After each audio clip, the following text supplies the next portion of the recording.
اللہ تکبر کرنے والوں اور شیخیاں بگاڑنے والوں کو پسند نہیں کرتے. اس کا جوڑ کیا اس سے؟ اللہ کہہ رہے ہیں ان سے اچھا سلوک کرو، اور اللہ تکبر کرنے والے اور شیخیاں بھگاڑنے والوں کو پسند نہیں کرتے. کیا مطلب؟ ان لوگوں کے ساتھ وہی برا سلوک کرے گا جس میں تکبر ہوگا، کیونکہ وہ اپنے آپ کو کیا سمجھتا ہے؟ بولو، بڑا. کہتے ہیں یہ پڑوسی کون ہے، یہ کیا ہے، یہ ماتحت کیا ہے، یہ تو میرا ملازم ہے، یہ مسافر کیا ہے. آگے اللہ نے فرمایا کہ یہ کون لوگ ہوتے ہیں؟ الذین یبخلون، یہ وہ لوگ ہوتے ہیں جو بخل کرتے ہیں، یعنی پیسے خرچ نہیں کرتے. اس سے پتہ چل رہا ہے کہ قرآن یہ جو اچھے سلوک کا حکم دے رہا ہے یہ سخی لوگوں کو دے رہا ہے، کنجوسوں کو نہیں دے رہا. تو اس سے اچھے سلوک کی ڈیفینیشن بھی سامنے آ گئی کہ اچھے سلوک کا مطلب ہے پیسے دو ان کو. بہت مشکل ہے بات سمجھانا، بہت مشکل ہے. اچھے سلوک کا مطلب صرف مسکرانا نہیں ہے. اصل کیا ہے؟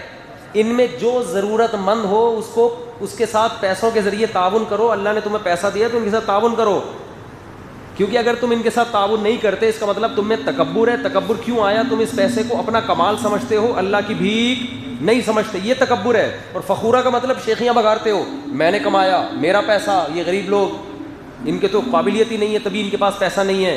جس میں تواضع ہوگی وہ شیخیاں نہیں بھگارے گا، کہے گا میرے پاس پیسہ ہے لیکن ہم تو اناڑی لوگ ہیں، اللہ نے اپنے فضل سے دے دیا. تو اب کوئی مجھے بھوکا مرتبہ نظر آئے گا، بھائی میرا کون سا اپنا پیسہ ہے، اللہ کا دیا ہوا ہے، تو مجھے تو اس بھوکے کا خیال کرنا ہے، مجھے تو پڑوسی کا خیال کرنا ہے، مجھے تو والدین کا خیال کرنا ہے. یہ اللہ نے مجھے دیا ہی والدین کے لیے، ان پہ خرچ کرنا ہے میں نے، میرا تھوڑی ہے، تو اللہ کا دیا ہوا ہے. جو شیخیاں بھگارنے والا آدمی ہے وہ یہ کام نہیں کرے گا. قرآن کہہ رہے وہ اس صورت میں کرے گا یراؤن الناس. آگے آیت میں اللہ نے فرمایا کہ الذین ينفقون اموالهم رئاء الناس، وہ کریں گے جو لوگوں کو دکھانے کے لیے کر رہے ہوں گے. اللہ کے لیے کبھی بھی نہیں کریں گے یہ لوگ. اللہ کے لیے وہی کرے گا جس کے دل میں تواضع کی، یہ میرا پیسہ میرا نہیں ہے، میرے اندر تو قابلیت نہیں، میرے سے زیادہ قابل لوگ بھوکے مر رہے ہیں اور میں کوئی قابلیت نہیں، اللہ نے مجھے اتنی دولت دے دی.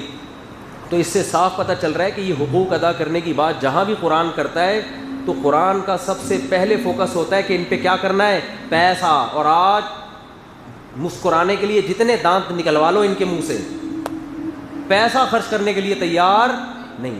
اور میں بار بار لبرل لوگوں کے خلاف بہت بولتا ہوں نا، جو جتنے یہ پڑھے لکھے دنیا دار لبرل لوگ ہیں جو مذہب کو نہیں مانتے، اللہ کی قسم ان کے دنیا کے مذہب کرکرے ہوتے ہیں. میں تو ان سے کہتا ہوں کبھی مولویوں کے گھروں میں آ کے دیکھو کتنا سکون والا ماحول ہوتا ہے، الحمدللہ، اللہ نظر بد سے بچائے. کبھی دینداروں کے جو دین کی طرف منسوب ہے، کتنا سکون. ابھی ایک کیس سامنے آیا، ایک پولیس والے کا انتقال ہوا لاہور میں. ہمارے دوست نے بتایا اتنا پیسے والا، اس نے اپنے بیٹے کو گاڑی خرید کے دی، ایک کو اچھا موبائل دیا، اچھی مہنگی گاڑیاں دی. اللہ کی قدرت کرونا ہو گیا اس کو، یا کوئی اور بیماری ہو گئی، علاج پہ 30-40 لاکھ روپے خرچہ آ رہا تھا. بیٹوں نے خرچ، ڈاکٹروں نے کہا بھائی پیسے تو، انہوں نے کہا نہیں ہے، یہ گاڑیاں بیچو، موبائل بیچو. انہوں نے کہا نہیں، یہ نہیں بیچ سکتے. جب آپ اپنے بچوں کو اللہ نہیں سکھاؤ گے نا تو آپ ان کو جتنا پیسہ دو گے یہ ہوس کے مریض بنیں گے، کیونکہ آپ نے بچپن سے ان کو کھلا کھلا کے نفس پرستی میں ڈال دیا. اب یہ خواہشات کے خلاف کبھی بھی نہیں چلیں گے. اللہ کے لیے قربانی تو دور کی بات، یہ جس باپ کو دیتا ہوا نظر آ رہا ہے نا کہ ہمیں دی، اس کے لیے بھی نہیں دیں گے یہ. اور یہ صرف ان کا نہیں ہے، تو بہت لوگوں کا ہم نے دیکھا ہے کہ یار ابا 40 لاکھ 50 لاکھ گاڑی کیوں بیچو بھائی، مرنے تو مر گیا وہ بیچارہ. حالانکہ جو چیز باپ نے دی ہو وہ تو انسان پہلے لا کے پیش کرتا ہے. ابا میرے کہاں سے آ گئی یہ گاڑی، یہ میرا موبائل کہاں سے آ گیا، یہ تو آپ کا ہے. آپ 40 کی بات کرتے ہو، 80 خرچ کریں گے، ادھار لے لے کے خرچ کریں گے. تو محبتیں مارکیٹ سے کیا ہو رہی ہیں. لیکن انہی بچوں سے آپ انسانی حقوق پر تقریر کرواؤ تو 2 گھنٹے سے کم میں چپ ہو جائیں تو میرا نام بدل دینا. ہیومن رائٹس کی تنظیموں کے ہو سکتا ہے صدر بنے ہوئے ہوں، سمجھ میں نہیں آ رہی بات، کیا بنے ہوئے ہوں؟ صدر بنے ہوئے، اور کوئی چیئرمین بنا ہوا ہوگا. جو ویمن رائٹس کی باتیں کرنے والے لوگ ہیں نا، اکثر اپنی بیویوں کا خرچہ بولو نہیں اٹھا. گھروں میں جا کے دیکھو پتہ چلے گا آپ. ویمن رائٹس خود شادی بھی نہیں کرتے ان میں اکثر لوگ. کیا بھائی ٹینشن کون اٹھائے ساری زندگی کی، کام نکالو، پتلی گلی سے نکلو. لیکن آپ ویمن رائٹس کا چیئرمین بنا دو تو دیکھو بنا ہوا ہوگا ایسا ہی آدمی. تو ویمن رائٹس اور ہیومن رائٹس کی باتیں پھینکنا گورنمنٹ کی طرف سے کوئی پابندی نہیں، پھینکتے رہو. قرآن کہہ رہا ہے روکڑا کتنا خرچ کر رہا ہے، صحیح ہے نا، کیونکہ مسکرانے میں جان نہیں نکلتی. جان کب نکلتی ہے؟ ایک تو وہ لطیفہ ہے نا جس میں جان نکلی تھی, وہ لطیفہ یاد آ رہا ہے. گھر پہ تھے نا, وہ ابا نے نہیں اماں نے پوچھا بیٹے سے, بیٹا تم اسکول میں اسلامیات بھی پڑھ رہے ہو, یہ بتاؤ جان کیسے نکلتی ہے؟ یہ بچے بڑے خطرناک ہوتے ہیں, یہ راز فاش کر دیتے ہیں ان کو بھولے بھالے پن میں. یہ بتا دوں بچوں سے بہت ہوشیار کو بھولے بھالے پن میں نا یہ سب کچھ بتا دیتے ہیں, ان کو پتہ ہی نہیں ہوتا ہم کیا کہہ رہے ہیں. جب آپ گھر سے باہر آؤ, نوک کرو کسی کا دروازہ, تو بچہ بول دیتا ہے کہ ابو کہہ رہے ہیں میں گھر پہ نہیں. ایسا بھی ہوتا ہے, ابو کہہ رہے ہیں میں گھر پہ نہیں ہے. بچے بہت خطرناک. تو ماں نے اپنے بیٹے سے پوچھا, بیٹا بتا جان کہاں سے نکلے گی, یعنی منہ سے نکلے گی, آنکھوں سے نکلے گی, یا کیسے نکلتی ہے؟ اس نے کہا کھڑکی سے نکلتی ہے جان. وہ حیران, جان کھڑکی سے کیسے؟ تو کہتا ہے امی جب آپ گھر پہ نہیں ہوتی نا تو پڑوسن آتی ہیں انٹی ہمارے گھر میں, جیسے ہی آپ آنے والی ہوتی ہیں تو ابو کہتے ہیں جان کھڑکی سے نکل جاؤ. ابو فوراً کہتے ہیں جان کھڑکی سے نکل جاؤ.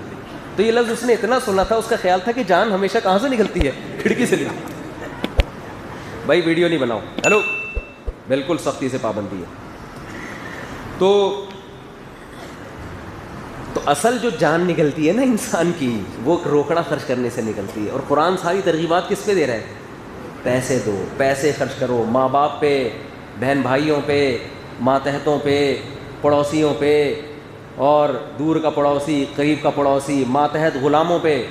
آپ ماتحتوں پہ کیسے خرچ کریں گے؟ ارے تیری تنخواہ بنتی ہے 20,000, چل 5,000 میری طرف سے کیا ہے گریوی دے دیا کرو یار. جب اللہ نے اتنا بڑا سٹیٹ بنایا ہے آپ کے لیے 20-25 کی کیا ویلیو ہے یار؟ یہ آج گھر میں پھل آئے ہیں, ہم تو کھاتے رہتے ہیں, یہ اٹھا کے اپنے ماتحتوں کو دے دو, وہ تم لوگ کھا لو.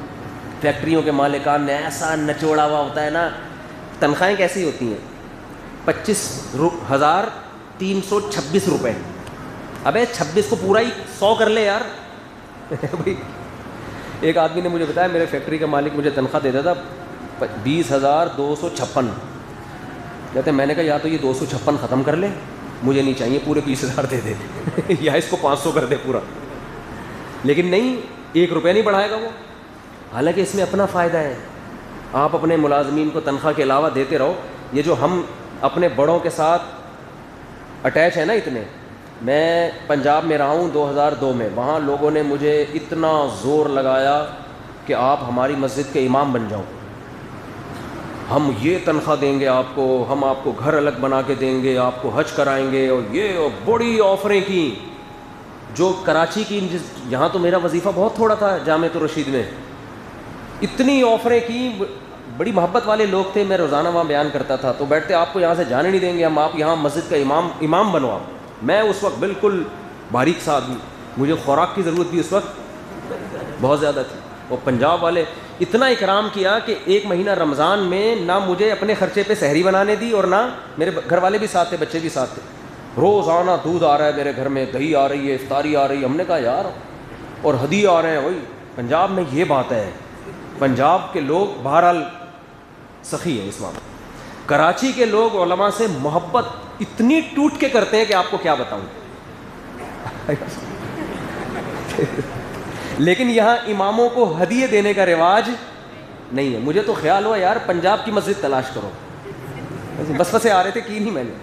پنجاب والے جب کسی پہ عاشق ہو جائیں نا تو پھر وہ ایسے تجوریہ کھولتے ہیں, ایسے ہدیے دیتے ہیں. تو وہ میں وزیر آباد میں تھا, انہوں نے جناب وہ اکرام میرا, میں حیران. ابے بھائی مجھے گھر میں مجھے عادت خراب ہو جائے گی, مفت کھانے کی عادت پڑ جائے گی. لیکن نہیں جی, صبح صبح پہنچے ہوئے ہیں, 1 کلو دودھ لے کے, دہی لے کے, افطاری لے کے, پھر رات کا کھانا لے کے, پھر الگ لفافے الگ آ رہے ہیں. تو میں کوئی بھی ملنے آتا نا, جیب میں ہاتھ ڈال کے لفافہ نکالتے, یہ میری طرف سے ہدیہ. تو میں جب آیا تو میری جیب بھر گئی, اور وہ پھر اوپر سے مجھے گھسیٹنے لگے کہ آپ یہیں رہو, یہاں آپ کی امامت لگوا لیتے ہیں. میں نے ان سے بولا بھائی میں جب بہت زیادہ ہو گیا نا, بہت اصرار کیا, اتنا اکرام بھی, مزے بھی میرے لگ گئے تھے, دودھ جلیبی آ رہی ہے, اور جناب پھر پنجاب کا پانی ایسا ہے, یہاں آدمی کھانے پینے کی باتیں جتنی کروا لو کراچی والوں سے, الحمدللہ بہت اچھی باتیں کرتے بھی ہیں, اور کھانا بھی اچھا بنتا ہے. یہاں کھا نہیں سکتے یہاں. بکرے کی ران ایسی بنتی ہے, یوں بنتی, کھا کے دکھا تو بکرے کی ران, ٹھیک ہے نا.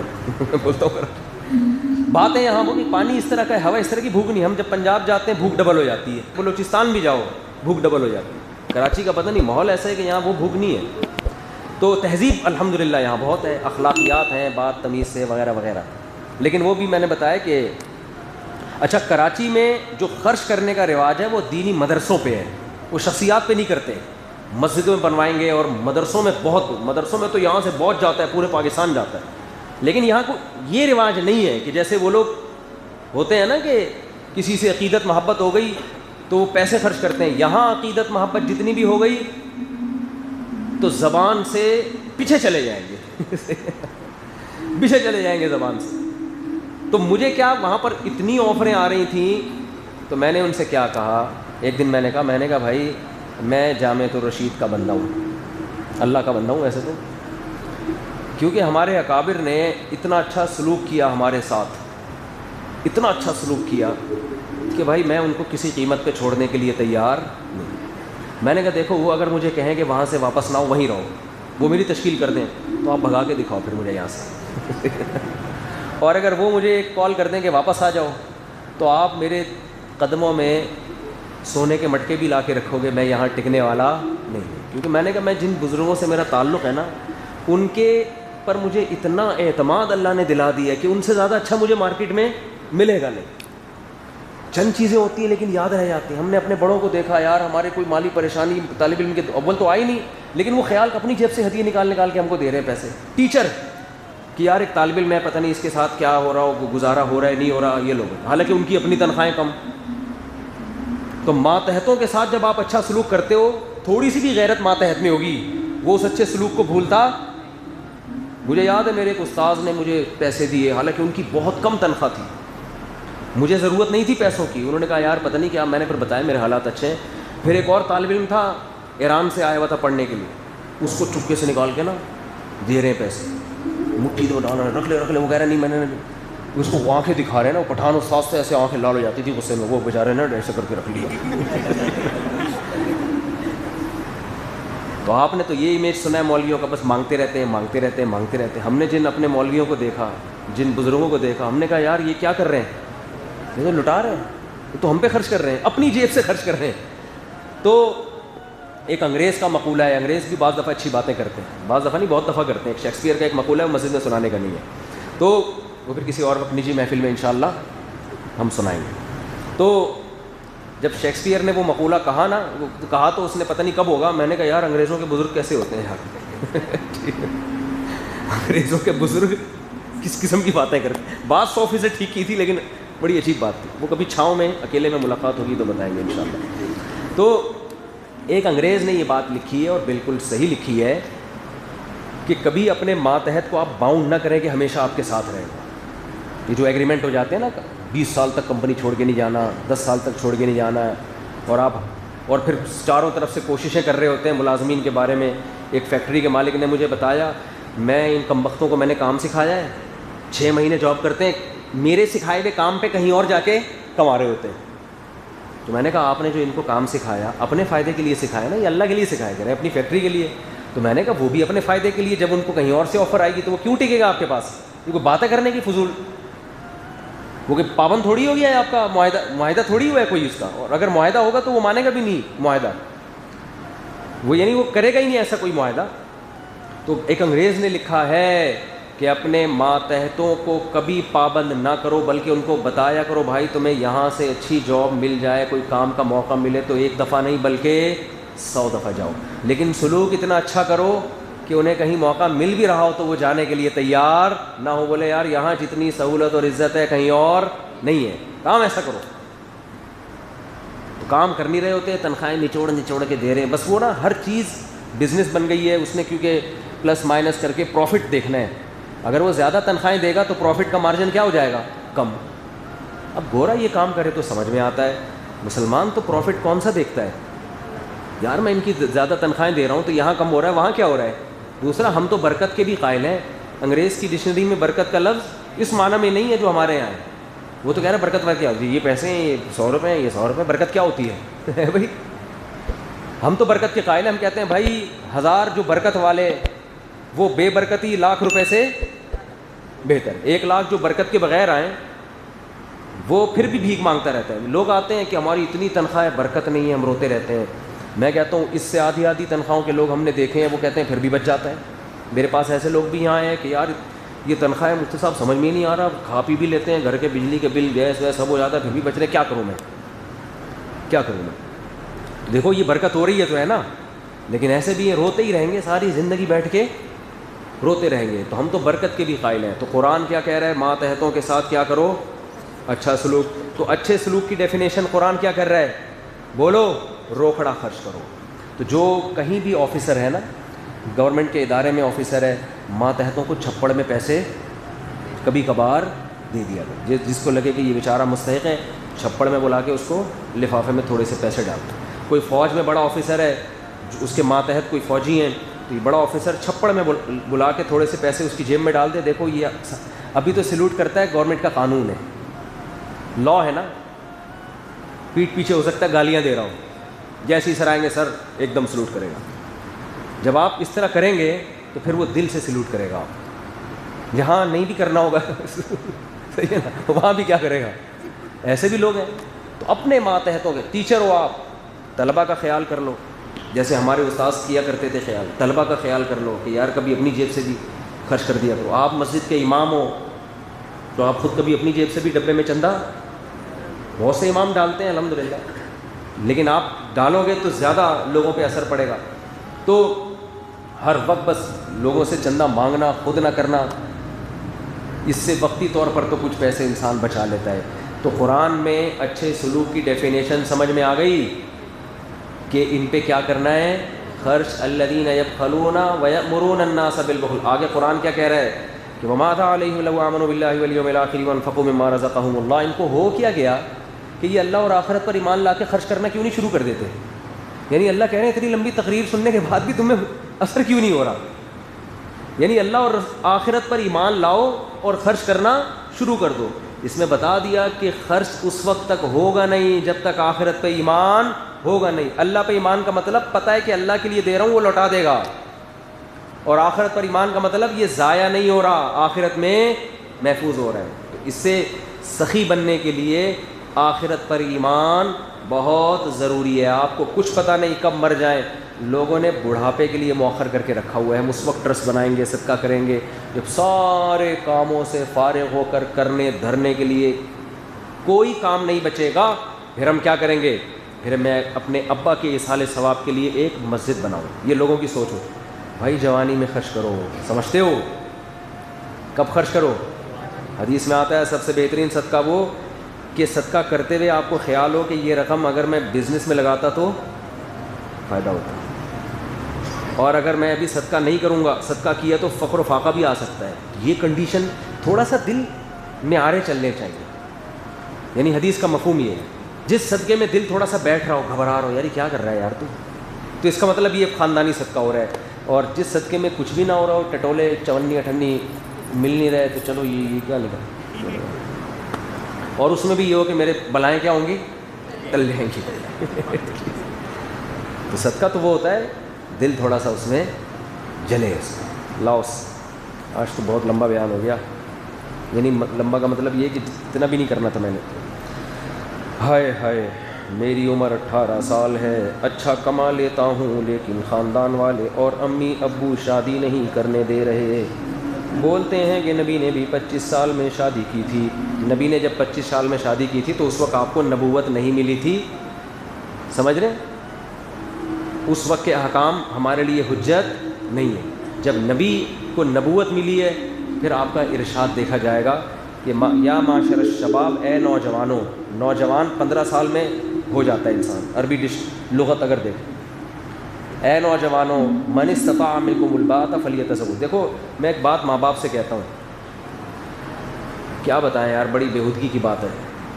لڑکوں کی بدفعلی اتنی معاشرے میں بڑھ رہی ہے نا اسپیڈ کے ساتھ کہ ڈر لگتا ہے کہ اللہ تعالیٰ زمین کو الٹ نہ دیں. اتنی بڑھ رہی ہے. یہ کیوں بڑھ رہی ہے؟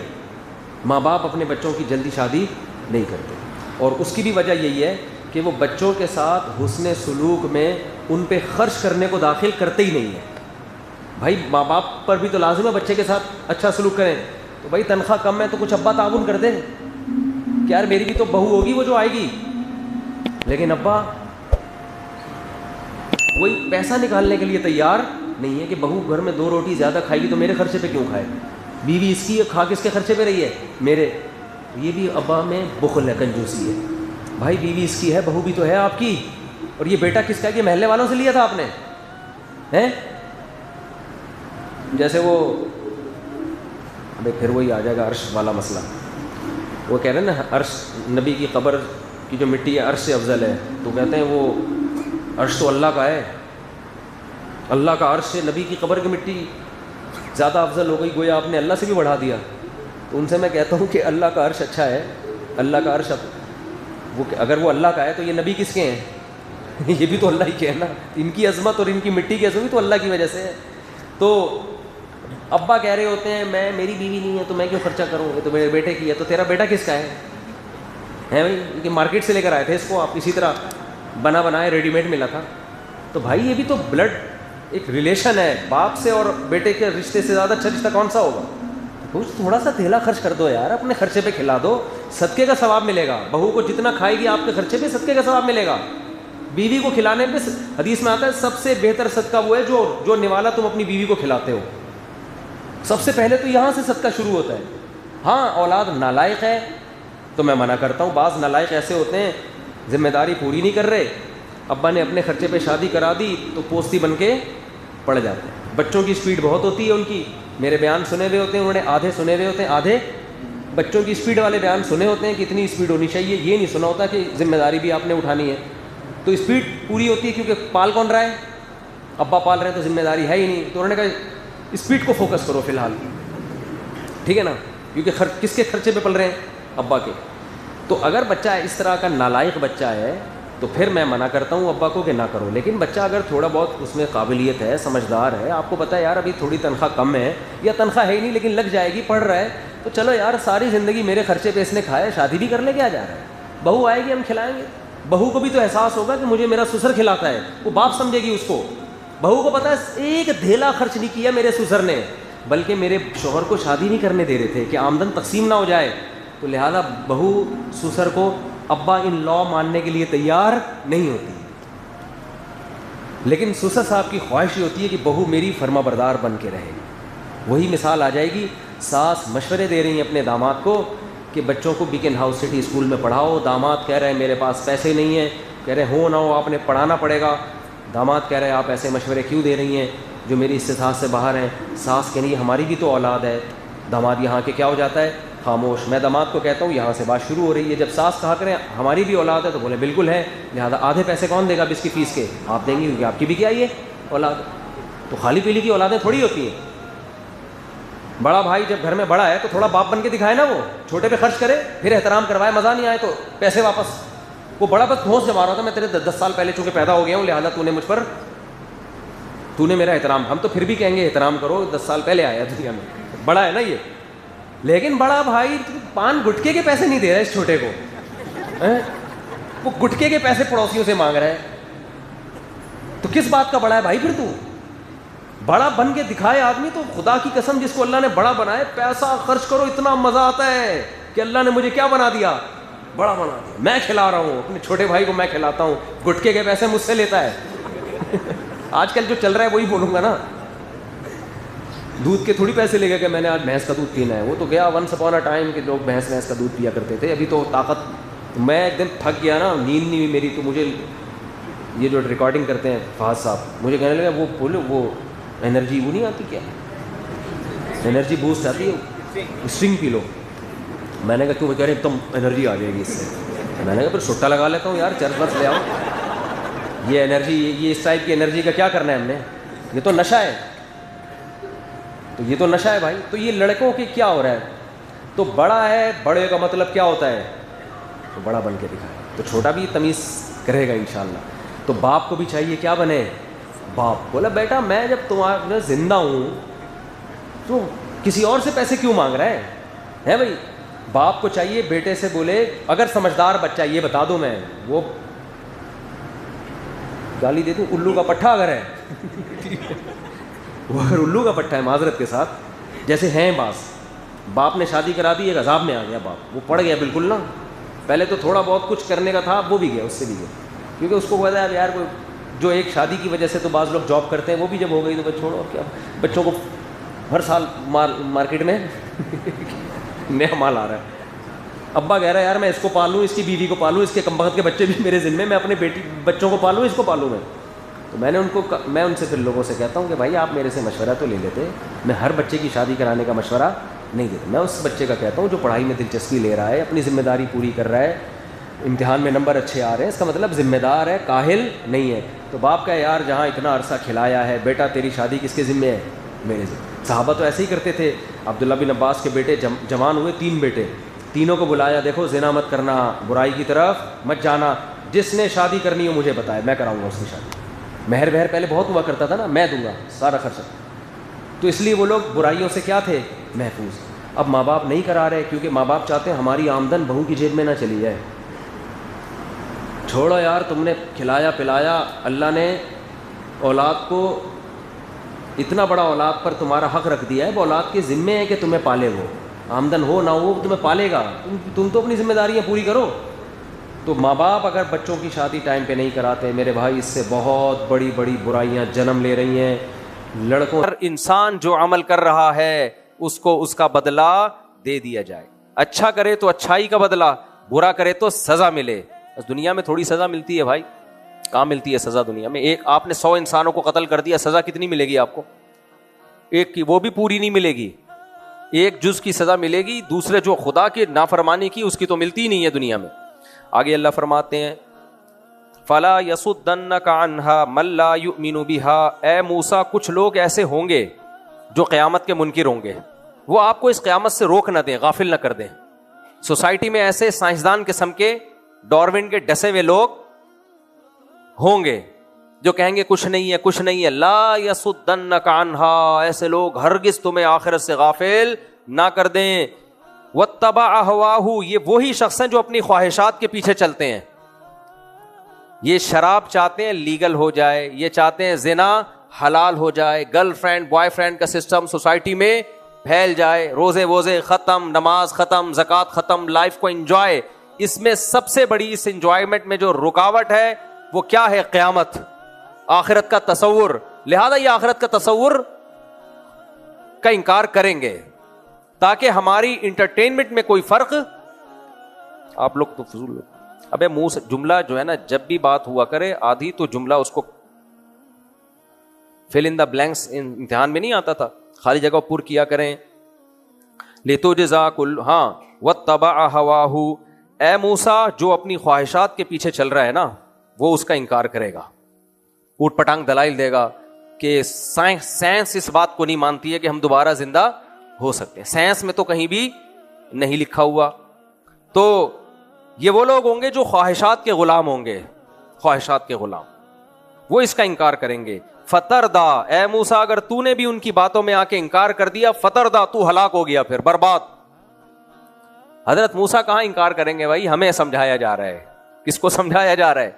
اللہ کہتے ہیں میں نے جب موسیٰ کو بتا دیا کہ تو اگر آخرت کا انکار کرے گا تو نہیں بچے گا، تو پھر بعد میں کون بچ سکتا ہے بھائی؟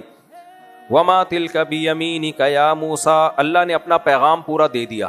اب تک تو موسیٰ علیہ السلام بڑے خوش تھے بھائی، اللہ نے خود مجھ سے ہم کلام ہو کے بتا دیا میں وحدہ لا شریک لہ ہوں، اور نماز قائم کرو. اے اللہ نماز بھی قائم کروں گا، اور بھی جو تو حکام دے رہا ہے، اب میں آخرت سے غافل نہیں ہوں گا. لیکن اب اس بہت بڑا پیغام دیا جانے والا تھا موسیٰ علیہ السلام، تو اس سے پہلے اللہ نے حضرت موسیٰ کو مانوس کیا. وَمَا تِلْكَ بِيَمِينِكَ يَا موسیٰ. اے موسیٰ یہ تیرے دائیں ہاتھ میں کیا چیز ہے؟ قَالَ هِيَ عَصَايَ. موسیٰ نے کہا یہ میری لاٹھی ہے. أَتَوَكَّأُ عَلَيْهَا. میں ٹیک لگاتا ہوں اس پہ، اور وَأَهُشُّ بِهَا عَلَى غَنَمِي.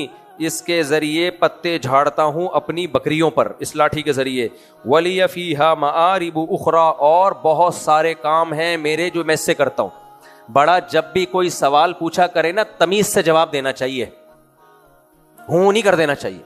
آج بہت سے لوگوں میں ہم نے دیکھا ہے کہ باپ کچھ پوچھ رہا ہے، ماں کچھ پوچھ رہی ہے، ہوں کر کے نا گول مول جواب دے کے نکل جائیں گے. ابھی جب کوئی بات پوچھی جائے آپ نے تسلی کے ساتھ، شانتی کے ساتھ اس کا جواب دینا ہے. مجھے یاد ہے میں جب حضرت مفتی رشید احمد صاحب رحمہ اللہ کے پاس گیا پہلی مرتبہ، تو حضرت سب سے تعارف پوچھ رہے تھے، آپ کا نام کیا ہے؟ ایک شرمیلا خان بیٹھا ہوا تھا، اس نے کہا یوں کر کے نا ایسے گھٹا جا رہا ہے زمین میں نا شرم میں، پتہ نہیں کیا کہا اس نے. حضرت نے فرمایا کیا کرتے ہیں؟ پھر وہ زمین میں آہستہ اتنا بول رہا ہے ادب تمیز میں کہ وہ آواز ہی نہیں آ رہی. پھر دوسرے سے پوچھا، وہ اس سے بھی بڑا کوئی شرمیلا خان تھا. اچھا مجھ سے پوچھا کیا نام ہے آپ کا؟ میں نے کہا طارق مسعود. کہنے لگے کیا کرتے ہیں؟ میں نے کہا ایس ایم سائنس کالج میں پڑھتا ہوں 2nd ایئر میں. اتنا خوش ہوئے، کہا دیکھو کیسے تمیز سے جواب دے رہا ہے، آواز بھی صاف، لہجہ بھی صاف، دوبارہ نہیں پوچھنا پڑ رہا. تو کچھ لوگ شرم میں گڑے جا رہے ہوتے ہیں، جو پوچھا جا رہے ہیں زمین میں دھسے چلے جا رہے ہوتے ہیں، اور کچھ بدتمیز ہوتے ہیں ہوں کر کے آگے نکل جاتے ہیں. تمیز ہو تو بدتمیز سمجھ میں آئے گا. اچھا خیر ہم آگے چلتے ہیں. تو اللہ نے حضرت موسیٰ سے جب سوال پوچھا، موسیٰ علیہ السلام نے بے رخی سے جواب نہیں دیا. اللہ نے پوچھا وما تلک بیمینک یا موسیٰ، ڈیٹیل سے سوال پوچھا اللہ میاں نے. اللہ میاں بھی شارٹ کٹ سوال پوچھ سکتے تھے، اور یہ تیرے دائیں ہاتھ میں کیا چیز ہے موسیٰ؟ حضرت موسیٰ نے بے رخی سے جواب نہیں، لاٹھی. بلکہ کیا فرمایا؟ قال ہی عصای، دیکھو تکبر ایسی چیز ہے جو انسان کے انداز سے جھلکتی ہے. ہمارے نبی صلی اللہ علیہ وسلم سے بڑا اس کائنات میں کوئی نہیں ہو سکتا. لیکن حدیث میں آتا ہے آپ جب کسی سے ہم کلام ہوتے تھے نا تو پوری نگاہ بھر کے اس کو دیکھا کرتے تھے. کوئی ادھر بات کر رہا ہے تو پورا چہرہ اس کی طرف گھما کے. متکبر آدمی کیا کرتا ہے؟ منہ بھی نہیں اٹھاتا کم بخت. اس کو لگتا ہے یہ 2-4 کلو کا منہ اٹھانے میں میری بڑی توانائی صرف ہوگی. وہ ادھر ہی منہ کر کے نا، ہمارے حضرت نقل اتارتے تھے متکبرین کی، وہ ایسے کر کے بات کرے گا، یوں کر کے ایسے، اس کو موت آ رہی ہوتی ہے پورا منہ گھماتے ہوئے. تو لوگوں سے جب بھی ہم کلام ہو، انسان جب کوئی آپ کے پاس آیا ہے پوری توجہ کے ساتھ اس سے بات کریں. ٹائم نہیں ہے تو بات کرے ہی نہیں. تو یہ جو بے رخی والا طریقہ ہے یہ اللہ کو پسند نہیں ہے. تو موسیٰ علیہ السلام نے فرمایا ہی عصایا. بھائی پیچھے بہت شور شرابہ کرتے ہیں لوگ، جیسے میلہ لگا ہوا ہے، صفوں کا بالکل خیال نہیں کرتے. یہ ہر تراویح میں ہر دفعہ بچپن سے دیکھتے آ رہے ہیں، انسان کے بچے بن جاؤ، گزارا چلاؤ یار. اب تراویح میں 100% انسان کا بچہ بنانا بہت مشکل ہے لوگوں کو. یہ لیکچر ہو جائے پھر میں بتاتا ہوں یہ رہ جائے گا. تو کچھ آپ اصلاح کی کوشش کریں، کچھ گزارا بھی چلائیں، دونوں چیزیں ساتھ ساتھ چلتی ہیں. ہم تو ایسے شرارتی تھے تراویحوں میں آپ تصور نہیں کر سکتے. خوب دنگا مستی چلتا تھا، سلام سے پہلے آ کے بیٹھ جاتے تھے، السلام علیکم ورحمۃ اللہ السلام. ایسے لگتا تھا سارا نور اسی پہ انہی بچوں پہ اتر رہا ہے. اب تو بچے بہت کم ہو گئے، لیکن بہرحال پھر بھی ہم ان کو کنٹرول کریں گے. لیکن یہ ہونے تو ابھی بیچ میں پرچیاں نہیں دینا، یہ واقعہ رہ جائے گا پھر. تو جیسے جو اسباق بیچ میں آتے جائیں گے نا وہ میں بتاتا جاؤں گا. موسیٰ علیہ السلام نے پوری تفصیل سے جواب دیا. کتنے بڑے پیغمبر، کتنے جلالی پیغمبر. بھائی بات کس سے ہو رہی ہے؟ اللہ سے. اسی طرح ماں باپ کا بھی حکم ہے. ماں باپ جب کوئی بات پوچھیں بیٹھ کے اپنے ابا کو نا آرام سے تسلی سے پوری بات بتایا کریں. پوچھے کہاں جا رہا ہے، کہاں سے؟ ابا وہاں گیا تھا، وہاں ڈبو پہ بیٹھا، وہاں گٹکا کیا، یہ کیا وہ کیا، تسلی سے آیا میں. ہوں کر کے بڑوں کے سامنے مت چلا کرو. وَأَهُشُّ بِهَا عَلَىٰ غَنَمِي قَالَ أَلْقِهَا يَا مُوسَىٰ. اللہ نے کہا اے موسیٰ اسے زمین پہ ڈال دے. اللہ تعالیٰ پہلے بتا سکتے تھے نا سب کچھ. یہ بھی تربیت کا ایک طریقہ ہوتا ہے. اللہ پہلے بتا دیتے اے موسیٰ، تیرے پوچھتے ہی نہیں اللہ یہ کیا ہے. اللہ بتا دیتے اے موسیٰ دیکھ یہ تیرے پاس لاٹھی ہے، تو ایسا ہوگا کہ جب تو فرعون کے دربار میں جائے گا نا تو یہ زمین پہ ڈالے گا تو یہ سانپ بن جائے گی، تو گھبرانا نہیں، یہ معجزہ ہوگا. نا تعلیم اور تربیت کا یہ نیچرل طریقہ نہیں ہے. اللہ موسیٰ علیہ السلام کو مانوس کر رہے ہیں. قال القیہا یا موسیٰ. ایک دفعہ عمل کروا کے دکھایا جا رہا ہے، کیونکہ اس بات کا خطرہ تھا جب پہلی دفعہ لاٹھی سانپ بنتی نا اور فرعون کے دربار میں وہی ہوتا جو یہاں ہوا ہے، تو فرعون کہتا آپ کو تو خود اعتماد نہیں ہے کہ یہ معجزہ ہے یا کیا ہے. تو اس لیے اللہ نے پہلے ایک عمل کروا لیا. القیہا یا موسیٰ، اے موسیٰ اسے زمین پہ ڈال. فالقاہا، حضرت موسیٰ نے زمین پہ ڈالا. فاذا ہی حیۃ تسعیٰ، اچانک پھرتیلا سانپ بن کے دوڑنے لگا. دوسرے مقام پہ آتا ہے موسیٰ علیہ السلام خوف کے مارے فرار ہوئے واپس. اللہ نے موسیٰ علیہ السلام سے کہا اقبل ولا تخف، اے موسیٰ واپس پلٹ اور خوف مت کر. سنعیدها سیرتها الاولی، ہم اسے واپس پرانی حالت پہ لوٹا دیں گے. یہاں مختصر قرآن کہتا ہے قال خذها ولا تخف، اے موسیٰ اسے پکڑ خوف مت کر. سنعیدها سیرتها الاولی واضمم یدک الی جناحک، دوسرا معجزہ کہ آپ اپنے گریبان میں ہاتھ ڈالیں، باہر نکالا تو وہ سورج کی طرح چمک رہا تھا. لِنُرِيَكَ مِنْ آيَاتِنَا الْكُبْرَى، اے موسیٰ ہم نے تجھے یہ معجزے اس لیے دیے تاکہ اس کے بعد ہم اور بڑے بڑے معجزے تجھے دکھائیں گے. اذهب إلى فرعون، اب مسئلہ آیا سا. حضرت موسیٰ حیران ہے یہ سب کچھ میرے ساتھ کیا ہو رہا ہے، کیوں ہو رہا ہے؟ اللہ نے بتایا اذهب إلى فرعون، تو جا فرعون کے پاس، اور انه طغى، کیونکہ فرعون نے سرکشی کر رکھی ہے. قال رب اشرح لي صدری، موسیٰ علیہ السلام نے کہا اے اللہ میرے سینے کو کھول دے. ویسر لی امری، یہ دعوت کا کام میرے لیے آسان کر دے.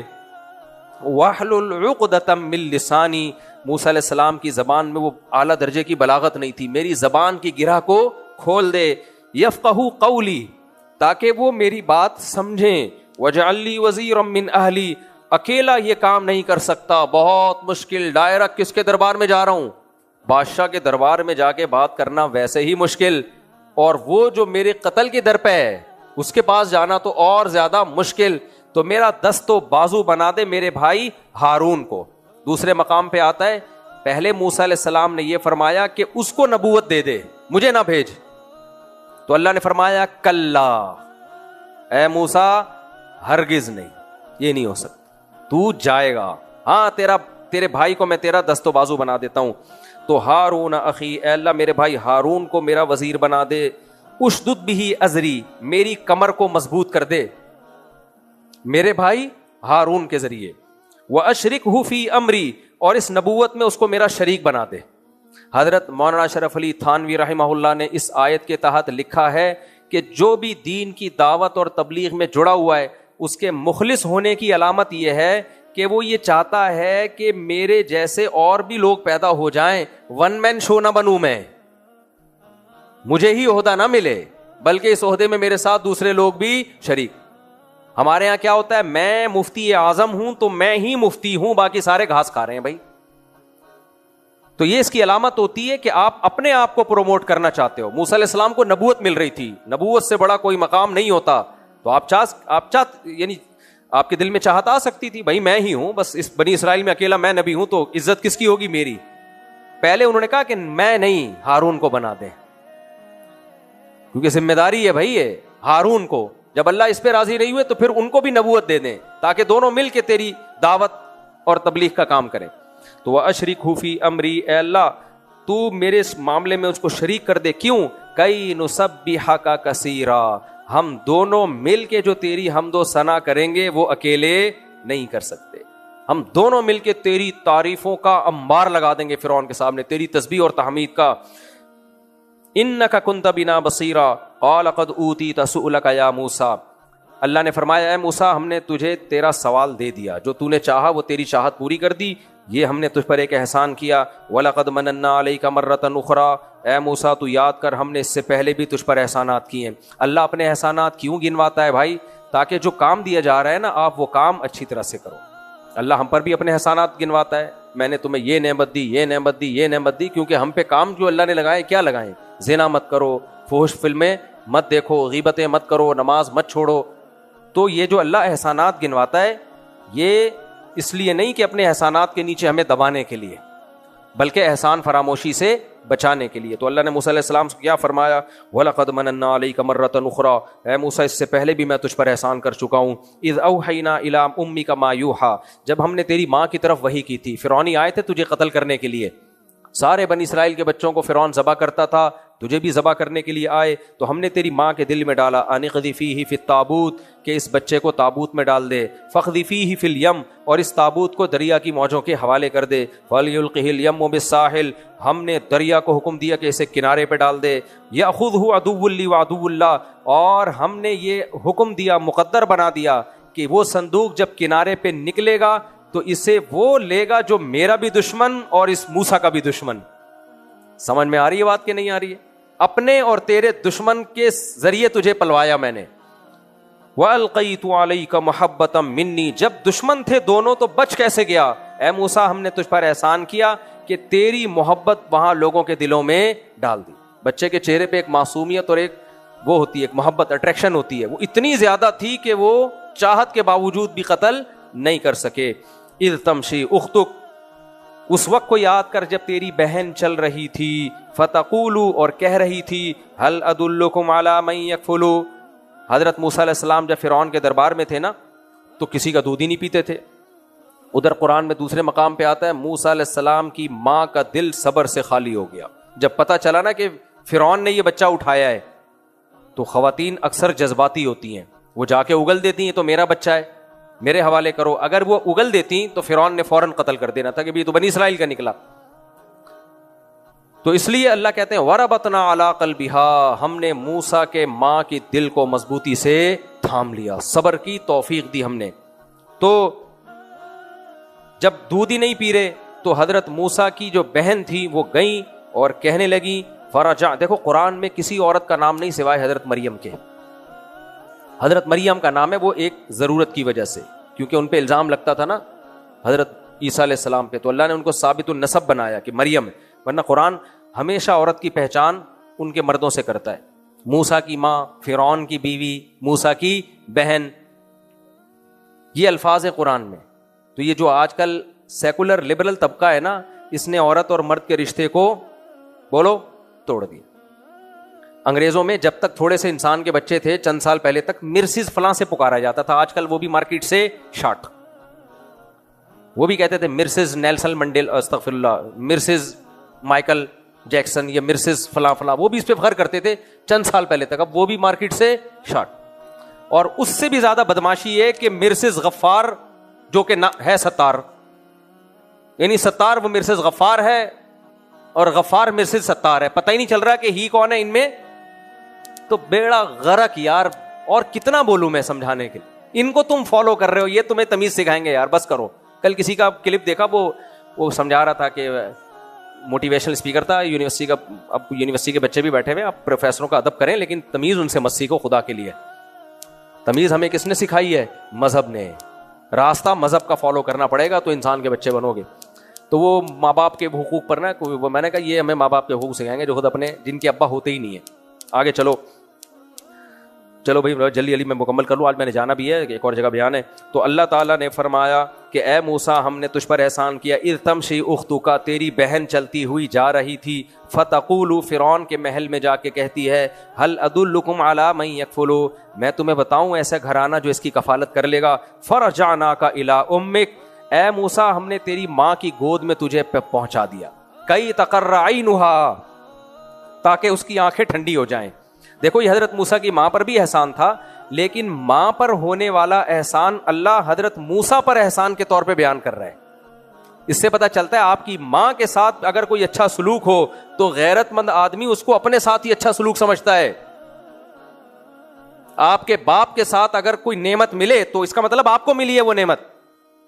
تو اللہ کہہ رہے ہیں موسیٰ ہم نے تیری ماں کی آنکھوں کو ٹھنڈا کیا, ہم نے تیری ماں کا تیری وجہ سے خیال کیا. تو یہ احسان تیری ماں پر نہیں, اصل میں کس پر ہے؟ یہ تجھ پر احسان ہے. تو اس احسان کو بھی اس لسٹ میں شامل کر لے. تو یہ غیرت مند لوگوں کی باتیں ہوتی ہیں. آگے چلو میرے بھائی, جب بھی میں غیرت کی بات کرتا ہوں, وہ غیرت کے لوگ مجھے کچھ واقعہ یاد آتا ہے انگریزوں کا, وہ صوفے والا واقعہ, غیرت ایک. اچھا چلو آگے چلتے ہیں میرے بھائی جلدی سے. وَقَتَلْتَ نَفْسًا, اے موسیٰ پھر تو نے ایک انسانی جان کو قتل کر لیا تھا, غلطی سے کیا تھا نا. کتنے پریشانیاں ہوتی ہیں جب کوئی انسانی جان قتل ہو جائے, تو کتنی ٹینشنیں ہوتی ہیں. تو فَنَجَّيْنَاكَ مِنَ الْغَمِّ, ہم نے تجھے غم سے بچا لیا. اب دیکھو یہ ساری غلط زاویے سے دیکھو نا تو یہ سب ٹینشنوں کی باتیں ہیں. قرآن ہمیں یہ بھی سکھا رہا ہے کہ صحیح زاویے سے سوچو گے تو جو چیزیں تمہیں ٹینشنوں کی لگ رہی ہیں وہ اصل میں اللہ کی رحمتوں کی ہیں. ہم اگر الٹے طریقے سے یہ سب چیزیں سوچیں تو کیا رزلٹ ہوگا. یعنی ہمارے پاس کوئی ایسا شخص آئے جو ایسی قوم میں پیدا ہوا تو ہم کیا کہیں گے؟ کوئی ناشکرہ ہو, فرض کرو میں ہوں, اللہ نہ کرے میں ناشکرہ ہوں, فرض کرو وہ ناشکرہ میں ہوں, میں کہوں گا بے بھائی اللہ مجھے فرعونیوں کی نسل میں بھی پیدا کر سکتا تھا, مجھے غلام قوم میں پیدا کیا جس کو بنی اسرائیل کہا جاتا ہے. ٹینشن میں زندگی گزری ہے میری, خدا کی قسم ٹینشن میں, غلام میں پیدا ہوا. پھر میرے اڑوس پڑوس کے جتنے بچے سے قتل ہو گئے, میں اتنی مشکل سے بچاؤں نا, بس میں نہیں بتا سکتا تمہیں. میری ماں نے مجھے بچپن میں صندوق میں ڈال دیا تھا, یہ حشر ہوا ہے میرا. اور وہ نکلا کہاں؟ وہ دشمن کے محل میں نکلا. لو بھائی لگتا ہے کسی نے کچھ کیا ہے, یقیناً یہ عامل تعویذ گنڈے کا اثر ہے. اس کے بعد اچھی بھلی زندگی گزرنا شروع ہوئی تھی. فرعون تو ویسے ہی ٹینشن دینے کے موڈ میں تھا, میرا تو کوئی قتل کا ارادہ نہیں تھا. ایک بندے کو میں نے بھلائی کے خاطر ایک مظلوم کی جان بچانے کے لیے تھپڑ مارا اور وہ بندہ ہی مر گیا. یار ہمیں تو یہ مولویوں نے غلط پٹیاں پڑھائی ہوئی, اللہ کو یاد کرو, توحید پر چلو تو مسائل ختم ہوتے ہیں. ہمارے تو روز بنی اسرائیل تو اللہ کو یاد کرتے تھے اور فرعون تو یاد نہیں کرتا تھا. ہمارے مسائل تو کم ہونے کے بجائے روز بروز بولو بڑھتے ہی چلے جا رہے تھے. تو 100% بھائی یہ تو کسی نے کچھ کیا. کہاں ہے اللہ بھائی؟ آج کوئی بھی دنیا میں ظلم ہوتا ہے نا, جیسے فلسطین میں لبرل سیکولر لوگ بولتے ہیں گاڈ کہاں ہے, اللہ کہاں ہے, کہاں ہے اللہ؟ ہندوؤں کے کمنٹس میں پڑھ رہا ہوتا ہوں, بھائی اگر اللہ اسلام برحق مذہب ہے تو مسلمان کیوں پس رہے ہیں چکی میں؟ یہ اتنی ترقی انگریز کیوں کر رہے ہیں؟ تو ہمیں ان سب واقعات سے یہ سبق ملتا ہے. تو حضرت موسیٰ یہ کہہ سکتے تھے کہ بھائی اتنی مشکل سے میں سروائیو کیا اس سوسائٹی میں, تو میں نے تو ارادہ ہی نہیں تھا بندہ مارنے کا, بندہ مر گیا. اس کی وجہ سے مجھے جلا وطنی کی زندگی گزارنی پڑی, اور جلا وطنی کی زندگی گزار کے 8-10 سال میں نے بکریاں چرائی ہیں. بھائی آج تو میں یہاں تک پہنچا ہوں, یہ ایسے نہیں ہے. 10 سال بکریاں آسان ہوتی ہیں, لیکن اللہ ان سب چیزوں کو آزمائش کے بجائے نعمتوں کے طور پہ بیان کر رہا ہے. سورہ یوسف میں بھی یہی مضمون ہے نا سورہ یوسف کا. اور 10 سال بعد بکریاں چرا کے آیا تو راستہ ہی بھول گیا. لو بھائی شدید سردی ہے, راستہ ہی بھول گیا کہ مصر جانے. اور پھر اللہ تعالیٰ نے بھیجا کہاں؟ جاؤ بھائی ڈائریکٹ فرعون کے پاس. تو ان سب چیزوں کو اللہ نعمت کے طور پہ بیان کر رہا ہے. کیسے؟ اے موسیٰ بنی اسرائیل کے ہزاروں بچے قتل ہو گئے, میں نے تجھے قتل ہونے سے بچایا. اور وہ صندوق نکلا فرعون کے دربار میں, اب تو قتل یقینی تھا. وہاں نہ صرف یہ کہ قتل سے بچایا بلکہ پال پوس کے بڑا کر دیا تجھے. پھر تجھ سے غلطی سے قتل ہو گیا, غلطی سے جس سے بھی قتل ہوتا ہے بچتا نہیں ہے, تجھے بچا لیا میں نے. سمجھ رہے ہیں کہ نہیں سمجھ رہے؟ اور پھر تجھے ایک ٹھکانہ دیا, وَفَتَنَّاكَ فُتُونًا, بہت ساری آزمائشوں میں ڈالا لیکن تو ان آزمائشوں میں ناکام ہونے نہیں دیا. تو اللہ فرماتے ہیں فَلَبِثْتَ سِنِينَ فِي أَهْلِ مَدْيَنَ, جب تجھ سے انسانی جان کا قتل ہوا تو کئی سال مدین میں رہا. ثُمَّ جِئْتَ عَلَىٰ قَدَرِي يَا مُوسَىٰ, پھر آج اس مقام تک تو پہنچا ہے اے موسیٰ. وَاصْطَنَعْتُكَ لِنَفْسِي, ان آزمائشوں سے جو میں نے تجھے گزارا ہے اس کا نتیجہ کیا ہے؟ وَاصْطَنَعْتُكَ لِنَفْسِي, میں نے تجھے اپنے لیے سلیکٹ کر لیا ہے. اس سے پتہ چلتا ہے کہ دین کا داعی وہ کامیاب ہے جو آزمائشوں سے گزر کے آئے. نہیں آئی میرا خیال ہے بات. آج بیٹھے بیٹھے مفتی اعظم بن جاتے ہیں, بزرگ بھی بن جاتے ہیں اور بہت کچھ بن جاتے ہیں. ایک الگ ٹاپک ہے, کبھی انشاءاللہ بتائیں گے. آگے چلتے ہیں میرے بھائی. اذهب انت واخوك بآیاتی, اے موسیٰ تو بھی اور تیرا بھائی بھی میری نشانیوں کے ساتھ جاؤ. ولا تنیا فی ذکری, میری یاد میں سستی مت کرنا. اذهبا الی فرعون انه طغى, فرعون کے پاس جاؤ, اس نے سرکشی کی ہے. فقولا له قولا لینا, جا کے اس کے دربار میں نرم بات کرنا. لعلہ یتذکر او یخشی, شاید نصیحت حاصل کر لے یا ڈر جائے. یہ بھی داعی کے لیے. اچھا مجھے ایک بات بتاؤ, حضرت موسیٰ ڈائریکٹ کہاں جا رہے ہیں؟ بولتے کیوں نہیں فرعون کے پاس؟ فرعون سے بڑی کوئی سرکار ہو سکتی ہے؟ اور جا کے بات بھی کر رہے ہیں نرم انداز میں. اللہ کہہ رہے آج اگر یہ کام زرداری کے ساتھ کوئی مولانا کر لے کہ زرداری صاحب کو سمجھانے کے لیے جا رہے ہیں, آرمی چیف کو سمجھانے کے لیے جا رہے ہیں, تو زرداری ہو یا آرمی چیف ہو, آپ کا کیا خیال ہے کہ فرعون سے تو کمی ہوگا نا؟ اور میں اور آپ جو سمجھانے جا رہے ہیں کوئی مولانا, وہ موسیٰ علیہ السلام سے تو ان کا مقام کمی ہوگا. لوگ کہتے ہیں کہ جب حاکم کے پاس جاؤ نا جوتا لے کے جاؤ, پھر ہم مانیں گے یہ آدمی حکومت سے ڈرتا نہیں ہے. بھائی حکمرانوں کو سمجھانے کا طریقہ, پہلی بات اس سے پتہ چلی کہ حاکم کے پاس علماء کو جانا پڑے گا. اب کوئی موسیٰ نہیں آئے گا دوبارہ جس کو اللہ بھیجیں گے کہ اب تم زرداری کے پاس جاؤ یا آرمی چیف کے پاس جاؤ یا فلاں کے پاس جاؤ. دوبارہ اب کوئی موسیٰ نہیں آئے گا. حدیث میں صحیح حدیث ہے, العلماء ورثۃ الانبیاء, علماء انبیاء کے وارث ہیں. اب علماء یہ کام کریں گے, نہیں کریں گے تو مجرم ہوں گے. جو نہیں کر رہے وہ نیک بنے ہوئے ہیں, جو کر رہے ہیں ان کو سرکاری درباری اور پتہ نہیں کیا کیا سے خطاب کیا جاتا ہے. تو دیر آر 2 types of علماء, علماء کی 2 قسمیں ہیں. ایک وہ جو حکومت سے ملتے ہیں اپنے فائدے کے لیے کہ میرے فلاں بچے کو وہاں لگا دو, میرے فلاں بچے کو ادھر جاب دلا دو, میرے فلاں بچے کو یہ پلاٹ دلوا دو, میرے فلاں بچے کی 4 شادیاں, استغفر اللہ, میرے فلاں بچے کو یہاں بھجوا دو. یہ ہوتے ہیں درباری ملا, ان کی ہاں میں ہاں ملانے والے. اور جو ان کو سمجھانے کے لیے محبت سے ان کو سمجھانے کے لیے جاتے ہیں تو وہ درباری نہیں ہوتے, وہ تو وہ ذمہ داری پوری کر رہے ہیں جو اللہ نے ہم پر فرض کی ہے. تو موسیٰ علیہ السلام کو فرمایا کہ ان کے پاس جاؤ, لعلہ یتذکر او یخشی. موسیٰ علیہ السلام اب پریشان قال ربنا اننا نخاف ان يفرط علينا او ان يطغى. حضرت موسیٰ اور ہارون دونوں مل کے کہنے لگے. حضرت موسیٰ علیہ السلام نے ہارون علیہ السلام کو جا کے سمجھایا نا کہ بھئی اللہ نے آپ کو بھی نبوت دی ہے, دونوں چلو. تو دونوں کہنے لگے اے اللہ ہمیں ڈر ہے کہ فرعون ہم پہ سرکشی کرے گا, وہ زیادتی کرے گا, بغاوت کرے گا ہم پہ, وہ ہمیں چھوڑے گا نہیں. اللہ نے فرمایا اس سے ایک بات اور بھی پتہ چلتی ہے, جب کوئی بڑا آپ کو حکم دے کسی بات کا, کتنا ہی نیک شریف شرفا تجربے کار ہو, آپ کو جو تحفظات ہوں آپ اس کے سامنے رکھ دیں کہ سر آپ نے یہ حکم تو دیا ہے لیکن اس میں یہ خطرات ہیں. کیونکہ کانفیڈنٹلی جو کام کیا جاتا ہے اس میں جان ہوتی ہے. جس کام کرنے میں آپ کو خود ہی اطمینان نہ ہو کہ پتہ نہیں میرا ہوگا کیا, وہ کام پھر ہوتا نہیں. تو جب بھی آپ دوسری شادی کرنے جا رہے ہو, میرے مشورے پر اشکالات ہو رہے ہیں آپ میرے سامنے رکھ دو. استاد جی مجھے خطرہ ہے کہ وہ میں مار بھی کھا سکتا ہوں, میری ہڈیاں بھی ٹوٹ سکتی ہیں, میرے گھٹنے بھی ضائع ہو سکتے ہیں, بہت کچھ ہو سکتا ہے. تو میں انشاءاللہ آپ کو بتاؤں گا کیا کہ کون کون سے اسپیئر پارٹس آپ کے ایسے ہیں جن کو خطرہ ہے اور کون کون سے ایسے ہیں جن کو خطرہ نہیں, اور کیا کچھ ہو سکتا ہے. تو پھر کانفیڈنٹلی آپ یہ کام کریں گے. خیر, اللہ فرماتے ہیں قال لا تخافا اننی معکما. یہ بڑی مزے کی آیت ہے.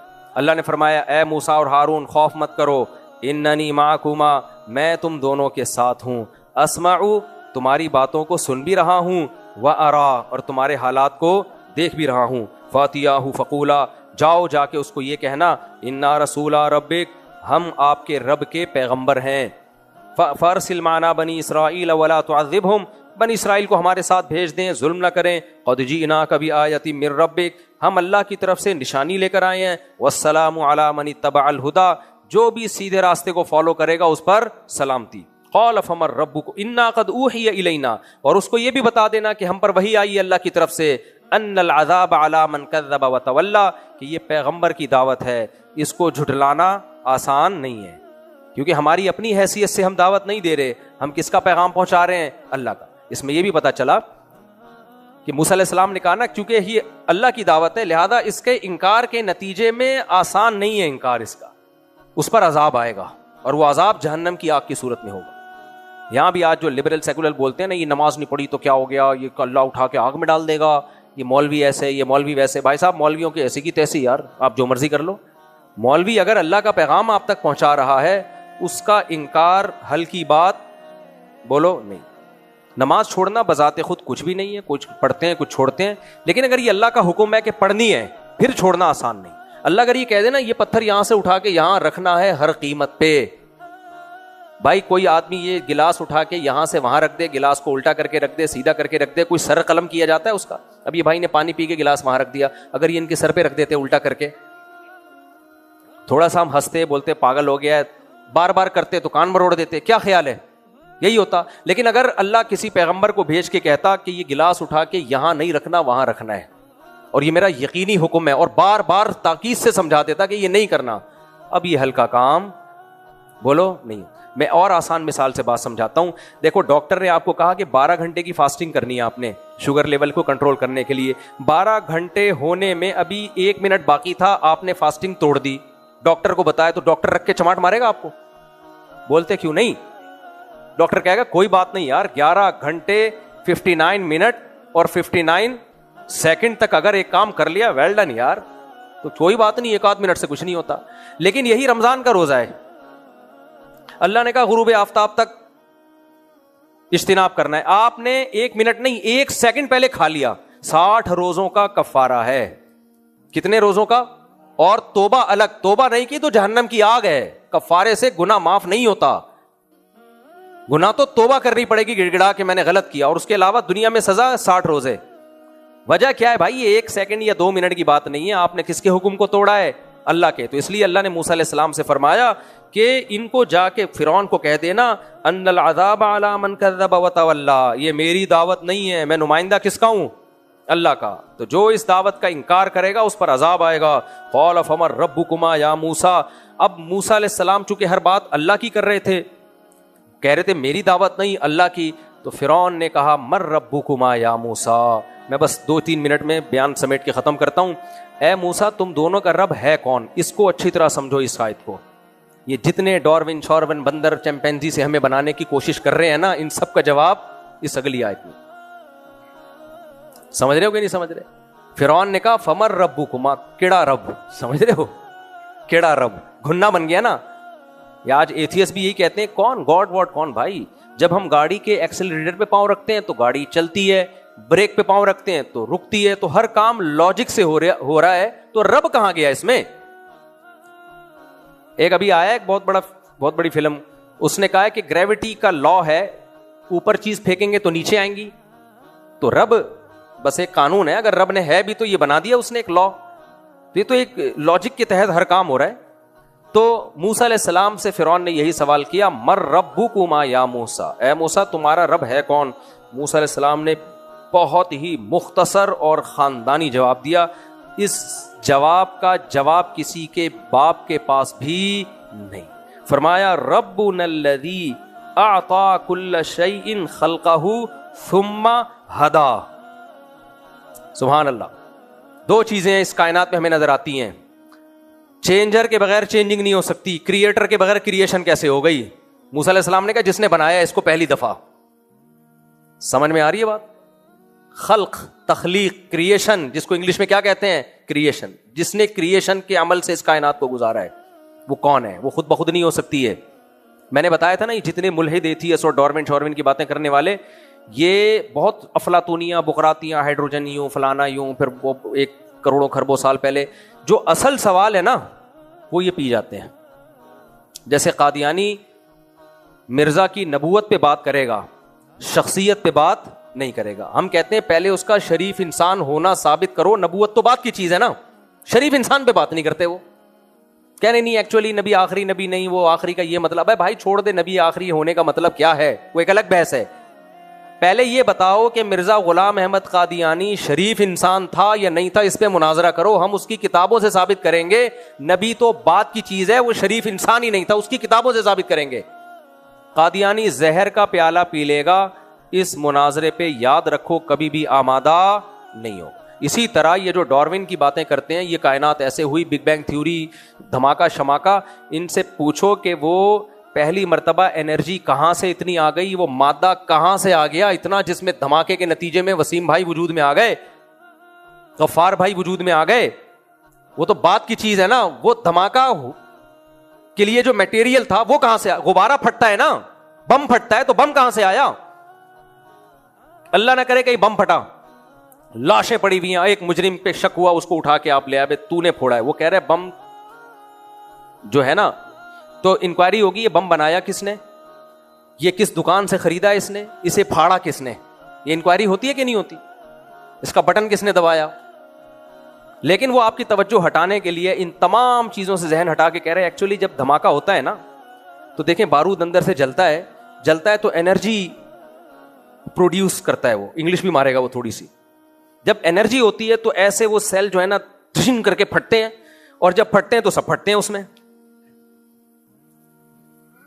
تو جو بھی خفیہ ایجنسی کے یا جو بھی انکوائری کے کرنے والے لوگ ہوں گے, یا اس سے مطمئن ہو جائیں گے اس کا مطلب یہ خود بخود ہوا ہے, مان لیں گے. بولیں گے بھائی صاحب یہ تو ہمیں پتا ہے کہ جب بھی کوئی دھماکہ پھٹتا ہے, کوئی سائنسی عمل ہوتا ہے, اس کی کوئی لاجک ہوتی ہے, کوئی کیمیکل ری ایکشن ہوتا ہے, یہ ہمیں پتا ہے. تو یہ بتا بم لیا کہاں سے تو نے, ایسا بم جو پھٹا تو اتنے لوگوں کو پھاڑ دیا اس نے. یہ بم بنایا کس نے, یہ مادہ آیا کہاں سے. تو انویسٹیگیشن میں سب سے پہلا سوال یہ ہوگا, وہ پھٹا کیسے, یہ بعد میں. تو یہ کمبخت خدا کا انکار کرنے کے لیے بگ بینگ تھیوری کا سہارا لے کے کائنات کو پھاڑ بھی دیا انہوں نے, توڑ تاڑ بھی دیا, سورج چاند ستارے وتارے بنا بھی دیے, جو اتنا امپورٹنٹ سوال نہیں ہے. اصل سوال یہ تھا کہ وہ میٹیریل کہاں سے آیا, اس میں اتنی انرجی کہاں سے آئی کہ جس دم, اور پھر یعنی وہ کریٹر کون ہے اس کا بنانے میں, وہ خود سے کیسے بن گیا. اس لیے موسیٰ علیہ السلام نے, اس فرعون بھی ملحد تھا, ایتھیسٹ تھا, کہ کوئی خدا نہیں ہے, جو ہے تو میں ہی ہوں بس. اس لیے موسیٰ علیہ السلام نے دو دلائل دے کے نا ساری جڑیں کاٹ ڈالی. فرمایا اعطا کل شیء خلقہ, جس نے بنایا ہے, اور اس سے بھی ایک اور مضبوط دلیل کہ ثم ہدا, پھر ہر چیز کو گائیڈ کر دیا کہ اس کو کیسے چلنا ہے. نہیں آئی فزکس کے لاز میں اس کو ڈھال دیا ہے. مینجمنٹ بھی مینیجر کے ہونے کی دلیل ہے. کسی بھی جگہ آپ کو توازن نظر آ رہا ہے تو اس کا مطلب کوئی مینجمنٹ ہے. ہدا کا کیا مطلب, بکری کا بچہ پیدا ہوتا ہے فوراً دودھ کی طرف جاتا ہے, وہ یہ ہے ہدا, اس کو اللہ نے ہدایت دی ہے, یعنی بنایا اور بنا کے ایسے لاوارث وہ دھماکہ ہوتا اور ڈھین ڈھین ہو جاتا. غفار بھائی اس دھماکے سے وجود میں آنے والے بولو نہیں. بکریوں کے بچے پیدا ہو کے تھنوں کی طرف لپکیں اور دودھ سک کر کے اپنے پیٹ میں اتاریں, اور جس دن بکری کے بچہ پیدا ہو اب تک بکری گھاس کھا رہی تھی, گوشت بن رہا تھا, خون بن رہا تھا, بکری کی آنکھ, کان, ناک, دل, دماغ, جگر بن رہا تھا. ادھر بکری کا بچہ مارکیٹ میں آیا, ادھر بکری دودھ اب گھاس کھا رہی ہے, اسی گھاس سے دودھ پیدا ہونا شروع ہو گیا. ہدا کا مطلب سمجھ میں آیا؟ ہر چیز کو جو گائیڈ کیا نا اس نے سیدھے راستے پہ چلایا ہے. یہ چلانا بھی چلانے والے کے بغیر ممکن نہیں ہے. ہمارے ایک دوست ہیں لندن میں, وہ جتنے بھی ایتھیسٹ لوگ ہیں نا ان کو بلا کے کہتے تھے کوئی گاڈ ہے, ہم کیسے بنے؟ وہ کہتے ہیں ہم ڈارون کی پیداوار ہیں, جو ڈارون کے نظریہ. تو وہ فوراً کہتے تھے یار یہ کیسے ہو گیا کہ ماں روٹی کھاتی ہے, گوشت بنتا ہے, ادھر بچہ آیا فوراً دودھ بن گیا. یہ بھی حسن اتفاق ہے. اتفاق سے ایسا حسن, یہ بغیر دیکھے شادی ہو جائے اور اتفاق سے ایسا حسن کبھی نکلا آپ کا؟ بہت حسینہ اس کو ملتی ہے جو 20 رشتے سلیکٹ کرنے کے بعد منتخب کرتا ہے, ورنہ اتفاق سے ایسی حسینہ کسی کے حصے میں نہیں آتی. اور ہو سکتا ہے کروڑوں میں کسی ایک کے حصے میں آ جائے, اور لیکن ہر جگہ ہی حسن ہو, تو یہ اتفاق سے نہیں ہو سکتا. تو اللہ موسیٰ علیہ السلام نے فرمایا اعطا کل شیء خلقہ, اے فرعون جس نے ہر چیز کو بنایا, یہ خود بخود نہیں بن سکتی. اور ثم ہدا, پھر بننے کے بعد بے ڈھنگا چھوڑ تھوڑی دیا اس کو. زمین اپنے محور کے گرد گھوم رہی ہے, 23 ڈگری کیوں جھکا دیا بھائی؟ اگر زمین زیادہ جھک جاتی تو بھی ہم زندہ نہیں رہتے, کم جھک جاتی تو بھی ہم زندہ نہیں رہتے. ایک ایک چیز کو حیات کے حساب سے ڈیزائن کیا گیا ہے. تو یہ جو ہمیں کائنات میں اتنی خوبصورت مینجمنٹ کہ ہر چیز اپنے فطرت کے نیچر کے راستے پہ چل رہی ہے, یہ خود نہیں چل رہی, اسے کسی نے چلایا ہے. تو فرعون جو ہے نا بوکھلا گیا, فوراً ایک جواب دیا. بس یہ آیت پڑھ کے ختم کرتا ہوں, باقی کل پڑھیں گے ہم. قال فما بال القرون الاولی, اس کا تو فرعون کے باپ کے پاس بھی کوئی جواب نہیں تھا. اور آج بھی جو فرعون مارکیٹ میں چل رہے ہیں نا, ان کے باپ کے پاس بھی اس آیت کا کوئی جواب بولو نہیں, ان کے پاس بھی کوئی جواب. بس پھر وہ ایک بات, فرعون نے یہ اس طرح سے سوال کیا تھا, آج کا ایتھیسٹ کسی اور طرح سے یہ سوال کرتا ہے. فرعون نے کہا فما بال القرون الاولی, جو اتنے سارے لوگ خدا پر ایمان لائے بغیر چلے گئے ہیں, ان کا کیا ہوگا؟ وہ سارے آگ میں, وہ سارے جہنم میں. آج بھی یہی سوال کیا جاتا ہے. بھائی اگر خدا پہ ایمان لانا اتنا ضروری ہے تو نیوٹن, آئنسٹائن اور اتنے بڑے جاپانی, اتنے شریف شرفا قسم کے لوگ ہوتے ہیں, انسان کا ضمیر کبھی برداشت نہیں کرے گا کہ اتنی خوبصورت ٹرینیں ایجاد کرنے والے جا کہاں رہے ہوں. ہم جنت میں جا رہے ہوں جنہیں ناڑا باندھنا نہیں آتا. لوگ یہ باتیں کر رہے ہوتے ہیں دیسی لوگ نا, یہ جو سائنسدان لوگ, یہ مولوی لوگ جنت میں جائیں گے یا ان کو فالو کرنے والے تراویحیں پڑھنے والے جنت میں جائیں گے ہیں؟ اور جو یونیورسٹی میں بیٹھے ہوئے ہیں لیب میں اور آسمانوں میں وہ سیارے ستارے بھیج رہے ہیں, ناسا کی رپورٹیں آ رہی ہیں اور کائنات کو مسخر کرنے کی باتیں کر رہے ہیں, جو انسانیت کے لیے اتنے بڑے یعنی محسن ہیں, وہ کہاں جائیں گے؟ جہنم. میری خواہش نہیں ہے کہ وہ جہنم میں جائے, میں ایک مثال دے رہا ہوں. ان تک دین کی دعوت اگر کسی تک پہنچی نہیں تو پھر اللہ کسی کو جہنم میں نہیں لے کے جائے گا. دعوت پہنچی اور ٹھکرا دی تو بھائی میری دعوت تھوڑی, یہ اس کی دعوت ہے جس نے سورج کو بنایا, پھر تو بنتا ہے جہنم میں جانا.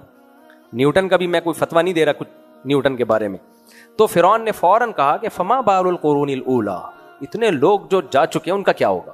جواب آسان تھا بھائی, جس کے پاس دین کی دعوت پہنچی اور اس نے اس کو ایکسیپٹ کیا وہ جنت میں جائے گا, اور اللہ کی دعوت کو ٹھکرا دیا وہ کہاں جائے گا؟ جہنم میں. لیکن جہنم میں جانے والے چونکہ زیادہ تھے, اس لیے موسیٰ علیہ السلام کو یہ خوف تھا کہ اگر میں کہہ دوں نا وہ بھی جہنم میں, تو فرعون فوراً تصویر کا رخ چینج کر دے گا, کہے گا دیکھ لو بھائی تمہارے ماموں کو بھی جہنم میں بھیج دیا اس نے, تمہارے دادا کے بارے میں کہہ رہا ہے وہ جہنم میں جائیں گے. اس سے کیا ہوگا؟ لوگ ایک تیش دلانے کے لیے, یہ بھی باطل کی عادت ہوتی ہے کہ جب وہ مناظرہ ہارنا شروع کرتا ہے تو وہ کہتا ہے مفتی صاحب ٹھنڈا پانی پیئے. آیا یاد آپ کو؟ تیش دلانے والی بات کرتا ہے, یہ گلاس, یہ پانی, آپ غصے میں آ رہے ہو, وہ موضوع سے ہٹ کے باتیں کرنا شروع کر دے گا. یہ زیادتی ہے. یہ کیا ہے؟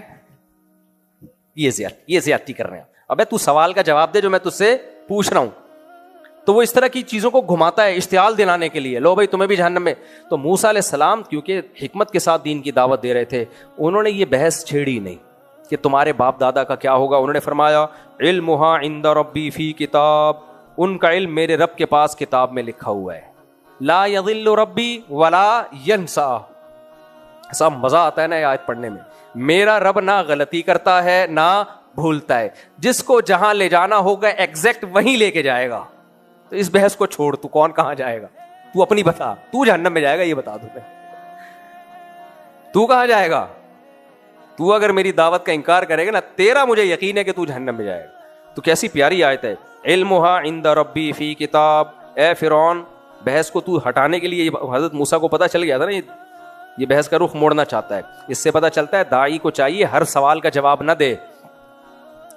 جب آپ دین کی دعوت میں لگے ہوئے ہیں تو وہ تو چاہے گا اوٹ پٹانگ سوال پوچھیں، آپ ہر سوال کا جواب نہ دیں، آپ اس کے بال کو گھما دیں. آپ علمھا عند ربی فی کتاب، اے فرعون اس کا علم میرے رب کے پاس ہے کتاب میں.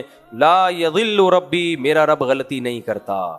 کہ بھیجنا جنت میں تھا، بھیج جہنم میں. تو اگر اللہ نہ کرے اللہ نے نیوٹن کو جہنم میں بھی بھیجا نا، تو وہ بنتی تھی جہنم جب ہی بھیجے گا اللہ. اگر نہیں بنتی ہوگی تو نہیں بھیجے گا. اس لیے ہمیں نیوٹن کی ٹینشن لینے کی ضرورت بولو نہیں، نہ ہمیں جاپانیوں کو جہنم سے بچانے کی ضرورت ہے. ہم کوشش کریں بچانے کی، لیکن اگر کوئی کفر پہ مرتا ہے اور اللہ اسے ڈال دیتا ہے جہنم میں، آپ ٹینشن نہ لیں. اللہ غلط نہیں کرے گا. ایسا نہیں ہوگا کہ کسی کا جرم نہ ہو اور اس کو سزا دے دے. تو یہ اللہ نہیں کرتا. لا یضل ربی ولا ینسا الذی جعل لکم الارض مہدا. پھر موسیٰ علیہ السلام نے اللہ کی کبریائی بیان کرنا شروع کر دی. پہلے تو اللہ کے وجود کا ثبوت دیا نا. حضرت موسیٰ کو موقع مل گیا کہ میں اللہ کی حمد و ثنا کر دوں، کیونکہ یہ موقع بعد میں نہیں آئے گا. الذی جعل لکم الارض مہدا، اے موسیٰ اے فرعون جس اللہ نے زمین کو تمہارے لیے بچھونا بنایا. وہ ہے نا ثم ہدا، اس کو ایکسپلین کرنا شروع کیا کہ یہ زمین بچھونا انسان کے لیے سوٹیبل ہے. تو یہ خود بخود انسان کی زندگی کے لیے سوٹیبل نہیں بن گئی ہے. یہ انوائرمنٹ یہاں زندگی کے لیے پیدا کیا گیا، تبھی زمین کے علاوہ کہیں ہمیں مخلوق ملتی نہیں ہے. وَسَلَكَ لَكُمْ فِيهَا سُبُلًا، اس میں راستے پیدا کر دی. وَأَنزَلْنَا مِنَ السَّمَاءِ مَاءً، اور آسمان سے اس نے پانی برسایا. فَأَخْرَجْنَا بِهِ أَزْوَاجًا مِّن نَبَاتٍ شَتَّىٰ. اس کو کہتے ہیں صنعت التفات، کہ ابھی بات موسیٰ علیہ السلام کی چل رہی ہے، اللہ خود بیچ میں آ گئے. حضرت موسیٰ بیان کر رہے ہیں کہ اللہ نے یہ کیا، اللہ نے یہ کیا، اللہ نے یہ کیا. اللہ نے کہا فَأَخْرَجْنَا بِهِ أَزْوَاجًا مِّن نَبَاتٍ شَتَّىٰ. ابھی تک تو موسیٰ علیہ السلام کا کلام چل رہا تھا. موسیٰ علیہ السلام کہہ رہے ہیں اللہ نے آسمان سے پانی برسایا. اللہ کہہ رہے ہیں میں نے اس سے طرح طرح کے نباتات پیدا کر دیے. یہ بلاغت ہوتی ہے. گویا یہ بتایا جا رہا ہے کہ اے موسیٰ آپ اب تھوڑی دیر کے لیے سائٹ پہ ہوں، میں خود اپنی حمد و ثنا کروں گا. سمجھ میں آ رہی ہے بات کہ نہیں آ رہی؟ اس کی مثال ایسے ہے جیسے آپ نے کسی کو اپنا نمائندہ بنایا. یہ رکھ دو ورنہ میں صبح ہو جائے گی، بیان میں ختم نہیں کروں گا کیونکہ مجھے آگے جانا بھی ہے. یہ ایسے ہی ہے جیسے آپ نے کسی کے ذمہ لگایا یار تو میرا پیغام اس تک پہنچا اور میرے بارے میں بتا کہ میں کون ہوں.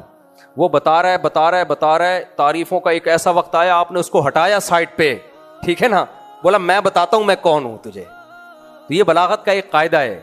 تو یہاں بھی موسیٰ علیہ السلام نے جب اللہ کی تعریفیں کی ہیں کہ الذی جعل لکم الارض مہدا، اللہ تو اب ہم سے کلام کر رہے ہیں نا، فرعون سے تھوڑی کر رہے ہیں. فرعون تو گیا، اس کا تو پروگرام بڑھ گیا، اب تو ہم سے خطاب ہو رہا ہے ہمیں سمجھانے کے لیے. تو اللہ پہلے موسیٰ علیہ السلام کی بات رکھ رہے ہیں کہ موسیٰ علیہ السلام نے کہا جعل لکم الارض مہدا، جس نے زمین کو بچھونا بنایا. وَسَلَكَ لَكُمْ فِيهَا سُبُلًا، راستے بنا دیے زمین میں، ٹریولنگ آسان ہوتی ہے تمہارے لیے. وَأَنزَلَ مِنَ السَّمَاءِ مَاءً، اور آسمان سے پانی برسایا. اللہ نے کہا موسیٰ اب تو تھوڑا سا کنارے پہ ہو جا. فَأَخْرَجْنَا بِهِ أَزْوَاجًا مِّن نَبَاتٍ شَتَّىٰ. اب اللہ ڈائریکٹ ہم سے خطاب کر رہا ہے، ہم نے اس پانی سے طرح طرح کے نباتات پیدا کر دیے. اور کیا کلوا ورعوا انعامکم، تاکہ خود بھی کھاؤ اور اپنے جانوروں کو بھی کھلاؤ. ان فی ذلک لآیات لأولی النہی، عقل مندوں کے لیے اس میں بڑی بڑی نشانی ہے. احمق بے وقوف کہیں گے دھماکے کے نتیجے میں خربوزہ وجود میں آ گیا، دھماکے کے نتیجے میں انار وجود میں آ گیا، انگور وجود میں آ گئے، سب آٹومیٹیکلی اس میں سافٹ ویئر بھی بیج میں آٹومیٹیکلی انسٹال ہو گئے کہ ایک بیج آپ زمین میں ڈالتے ہو، پانی دیتے ہو، گوبر مٹی پانی کے ملاپ سے درخت بنا، پھر اس سے جناب آم بنا، اس میں پھول پیدا ہوئے، پھول نے تتلیوں کو اٹریکٹ کیا.